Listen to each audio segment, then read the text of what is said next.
Hey guys, welcome back to Clownfish TV. This is Kneon. I am here with Geeky Sparkles. Hello. And we're going to do another Star Wars video today. We're going to talk about Galaxy's Edge and a rumor that Disney could be considering bringing Mandalorian characters into Galaxy's Edge to basically kick out the sequel characters. Well, I heard this before a couple different times from different places. I know one of the places I heard it from, I know Drunk 3PO covered it and said that people at Galaxy Edge that he knew that worked there had told him this. I heard other people had mentioned it to me on the down low that they were hearing this as well. And then Pro, I guess, was looking into it more. Yeah, so we're going to talk about that. WDW Pro, we're trying to play catch-up. He's actually been cranking out a lot of articles on Pirates and Princesses.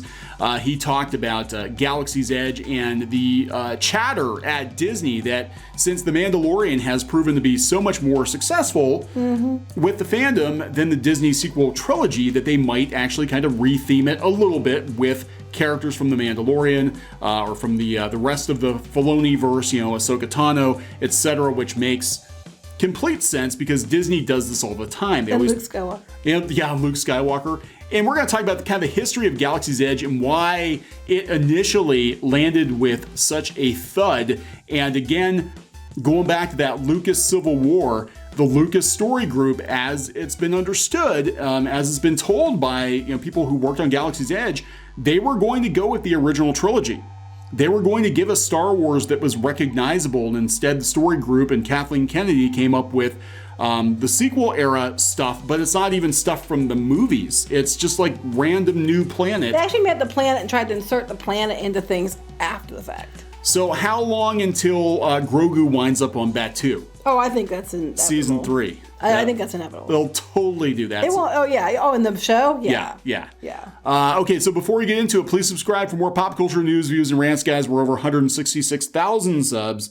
Thank you so much for the support. Here we go. This is coming from Pro. Again, this has been kicked around a lot. He seems to be pretty convinced that they're already talking at Disney internally of bringing the Mandalorian characters into Batuu. I think personally this would be a very smart move. Most people, when they heard that Star Wars was coming to Disney World and Disneyland, thought Luke Skywalker, Darth Vader, 3PO. Thought Tatooine, Hoth, Endor. And that was originally the plan.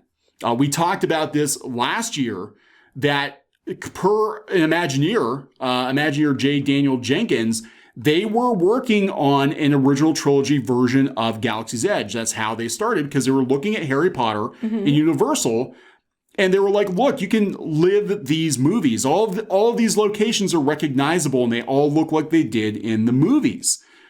And of course, I thought it was going to be original trilogy. I'm like, oh, this will be great. We can go to Hoth. We can go to Tatooine. Yeah. It's going to be fantastic. And about halfway through, The Force Awakens happens. Kathleen Kennedy makes a phone call to Bob Iger, and the next thing you know, they throw it all out, and it becomes a sequel trilogy-based land, but not... It's not even based on the movies. No, it's a totally unrecognizable planet. And it sounds like a brain fart of the story group. Like, who spends that kind of money to make a Star Wars land that doesn't feel or look like Star Wars at all, except for some droids and spaceships? It does. It feels like, I don't know, it feels like a Moroccan flea market to me. It does. Or they're definitely going for more of a Tatooine feel to it than anything else, I would say.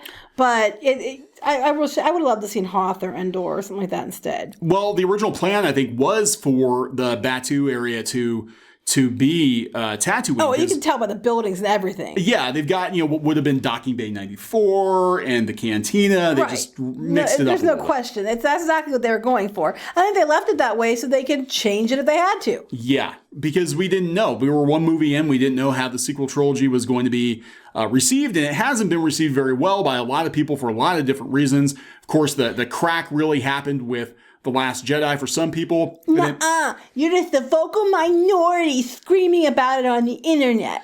So after that, Solo tanked, and The Rise of Skywalker massively underperformed because Still haven't seen it. Still haven't seen it. Have no desire to see it. It's apocrypha as far as I'm concerned.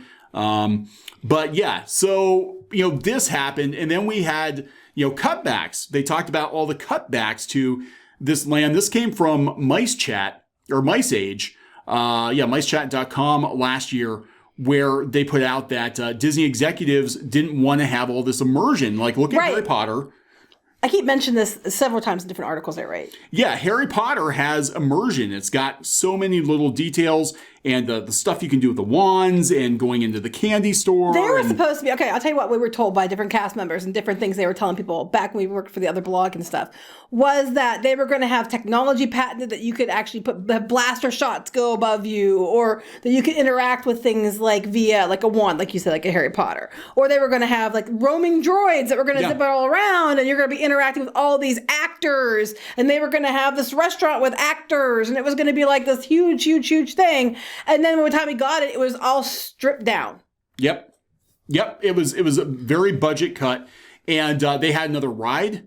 Yeah, that's cool, actually. Now, again, this feels like this was designed for the original trilogy. This looks like they could have been dewbacks, and then they just threw some fur on them, and they're probably like, it was supposed to be a like walking riding attraction, and it went around the perimeter of Batu, and here you can see the robots they were building for it. And the thought, they look like dewbacks. They look like dewbacks. They were dewbacks. But they rethemed them. They reskinned them. I think it was supposed to be Tatooine. It was supposed to be Mos Eisley with a dewback ride, and they took that out completely.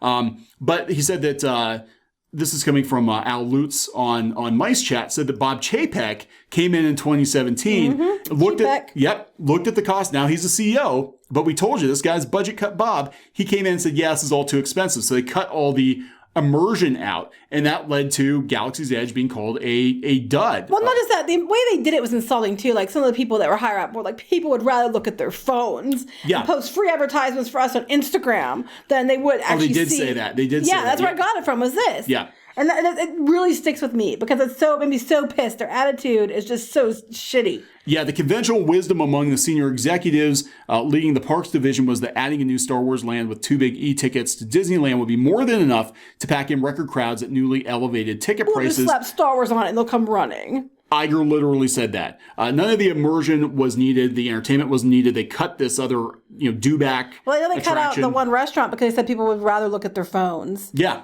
Hence the hashtag, the Instagram walls. We'll just get people to go do Instagram pictures and advertise us for free, and they'll be just as entertained as if we had like the actors and the Hollywood citizens. What was it? The citizens of Hollywood. Yeah, they'll be just as entertained as they would be with those kind of things by taking pictures of themselves and putting them on Instagram, hashtagging and advertising us. Yeah, and it landed with a thud. Galaxy's Edge did not perform well out of the gate. They opened it stupidly too. It wasn't ready. And instead of waiting until it was ready, they only opened it with one attraction. So people that only, it's expensive to go to these parks, right? People save up for years to go. Are you going to go when there's one? Are you going to wait to go when both things are open? Most people are going to wait till both things are open because it's going to cost them a crap ton of money. So it was absolutely stupid to open it with only one attraction. Yeah, and the attraction they picked was, of course, the lesser of the two attraction. Wasn't, the other one kept breaking, and it was track was put upside down in Disneyland and everything else. And we knew that was going to happen, but nobody believed us. Here we are. So the Falcon attraction is not that great, frankly. It's cool to be inside the Falcon, but the ride itself is dull. And confusing. It was more exciting to watch people do the hack with the Chewbacca hack where he yells at you. That was way more fun to watch. Yeah, well, that should be a feature. But the fact that it was a hack they hid in there was Imagineering. I'll give Imagineering, 2 thumbs up for that because that made the ride infinitely more fun. And they probably wanted to do it that way and were told no, so they put it in anyway. Well, we've got many sites, including mainstream media outlets, talking about how Galaxy's Edge has been a disappointment. There wasn't much to do. But the big one was it didn't connect with guests because it wasn't recognizable. No. It wasn't like Harry Potter where you're literally walking into the movies. Even at Harry Potter, they said every shop is one they've heard of. Yep. And most of the stuff in the shops is something they've recognized. And even the bathroom has Moaning Myrtle. Yes. Little things like that you'd think Disney would do, they did not do for Galaxy's Edge. Well, it's because they lost all their good Imagineers and they all went and built, Harry Potter. Harry Potter. Yeah. But it's just like, when you're teaching, for example, one of the things that you need to do is you need to make a connection with somebody. If you can connect something to what they understand and relate to, they're going to learn it a lot easier. They're going to feel connected to it a lot easier. That's like 101. If it's not something people recognize or connect to, no matter what you do, I just realized that drink looks like a penis. It doesn't matter what you do. It's not going to connect with people because they don't I don't feel connection. So they're not going to care. And you need that connection to make them care. It does look like a penis. It does. I never realized it till That's now. not the connection we want people to make with Disney, though. Or our blog. But we did get the blue and green milk, which was nasty. Oh, they were disgusting. Like, compare that to the butter beer and the pumpkin juice at Harry Potter. And how much were those? Oh my God. The drinks. Like $7 or $8 each. And we dumped them out. Because them no out. one would drink it because they were disgusting. They were gross. It was like this one, the blue one was more palatable. It tasted like I guess fruity pebble milk. It was gross. If you froze it. I hated it. And the green one tastes like cleaning supplies. It was gross. It was not I good. cannot recommend these at all. No. Don't waste your money. But I mean, little things like this, we were talking before, we said even Rise of the Resistance, the way it's designed with the OG walkers in it, you could swap Rey out for CG Luke Skywalker and put R2 in there very easily. And R2, Yeah. It's all done in such a way that can be swapped out very easily.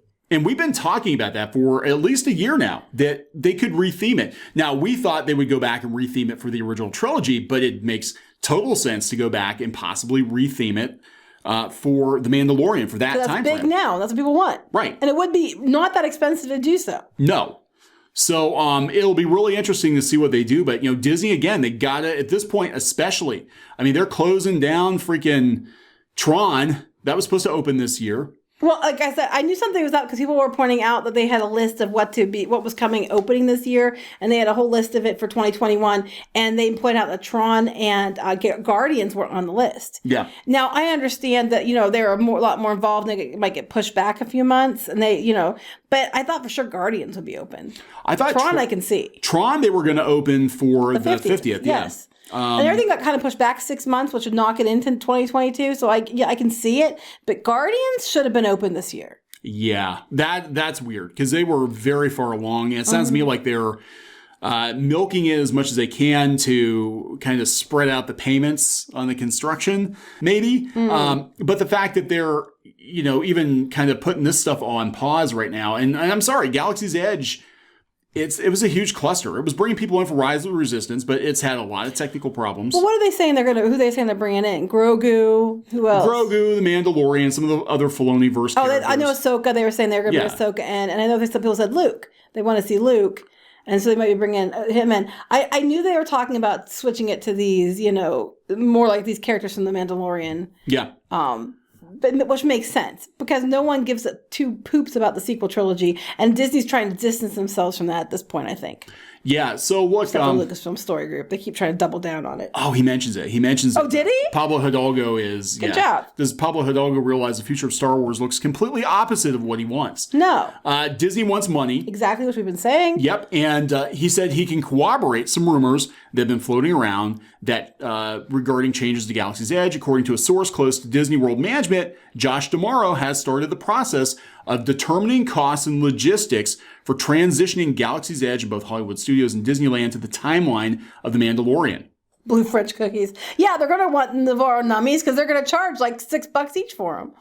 I mean, I think they kind of, on some level, like you said, they could walk it back to the original trilogy, but I think that maybe it was generic enough that they knew as new Star Wars projects came out, they could move it around, move the timeline around. In this case, all you do is you throw Batu into the show, make it a plot point for some reason or whatever.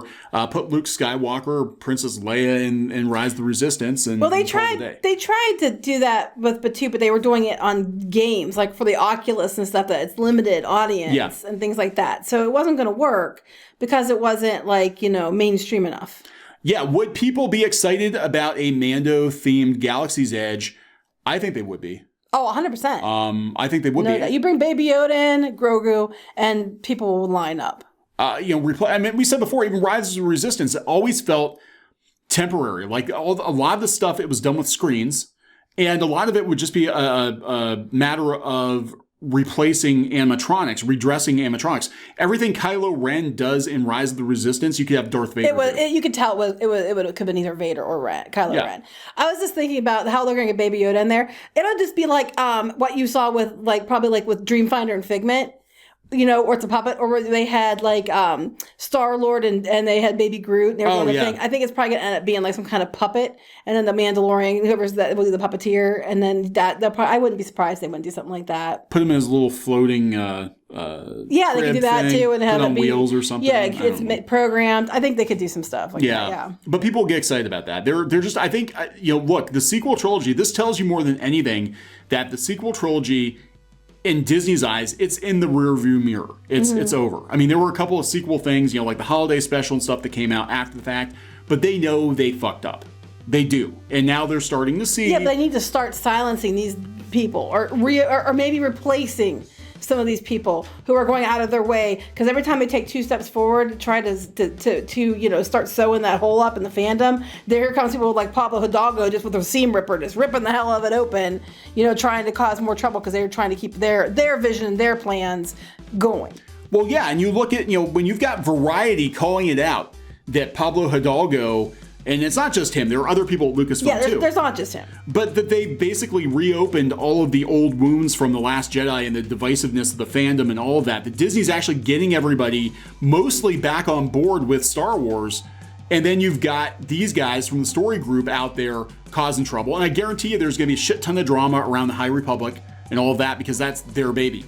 That's the story group's baby. Yeah. Whereas The Mandalorian was Favreau and Filoni's, and Kathleen Kennedy was involved, kind of. One of these things is working and one of these things is not. I mean, it's as simple as that. I'm sorry if you don't want to hear it, but it's as simple as that. Yeah. So, look, Disney can't afford to lose any more money, especially not on Star Wars. It's supposed to be a tentpole franchise for them, and the only thing that is scoring points right now for people is The Mandalorian. So, yeah. Truth hurts, sorry. Truth hurts. And I totally can see them doing it. They've rethemed stuff for less. Mm-hmm. They have. They do it all the time. They do it all the time. So we're going to wrap it up. Okay, so please subscribe for more pop culture news, views, and rants, guys, and we'll talk later. Bye.